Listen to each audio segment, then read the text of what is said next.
dalam rangka memeriahkan HUT RI ke-75. Dalam hal ini, Ronald Reagan selaku anggota DPRD Kabupaten Lebong berinisiatif membuka ajang perlombaan bola voli se-Kabupaten Lebong.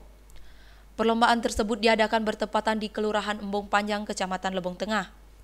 Turnamen voli berlangsung sejak tanggal 1 Agustus kemarin dan 19 Agustus hari ini telah memasuki tahap final. Dalam rangka ini, masyarakat sangat berantusias untuk menyaksikan serta mengikuti ajang lomba voli tersebut, yang dimana untuk peserta cukup banyak, antara lain di voli putra sebanyak sekitar 70-an tim, begitupun voli putri tidak jauh berbeda.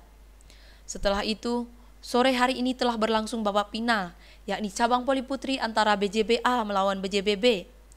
Setelah melewati pertarungan yang amat menegangkan, dalam babak ini BJBB hadir sebagai juara 1 cabang voli putri se-Kabupaten Lebong dan akan diikuti babak final cabang dari voli putra.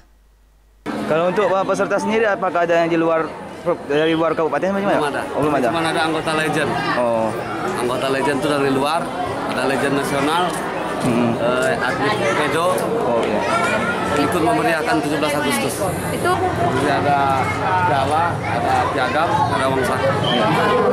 uang saku jumlahnya sekitar berapa itu untuk juara 1 sendiri? 3 jutaan. Oke. Itu juara 1. Juara 1 aja. Latihan ya tiap sore,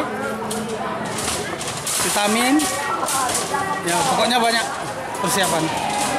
Itu untuk latihannya sendiri itu rutin atau gimana? Tiap sore, selama 1 bulan persiapan.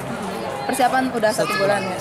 Dengannya kami bersyukur sudah mencapai juara 1 di perlombaan 17-an ini. Terima kasih Karang Taruna telah menyelenggarakan acara ini. Sedangkan kami sudah rindu nih, para pemain voli di Lebong sudah rindu dengan event-event seperti ini. Dan untuk tim saya, BJBB, tetap jaga kekompakan. Kita akan terus melaju ke pertandingan selanjutnya. Dari Embong Panjang, Dimas Kintan melaporkan.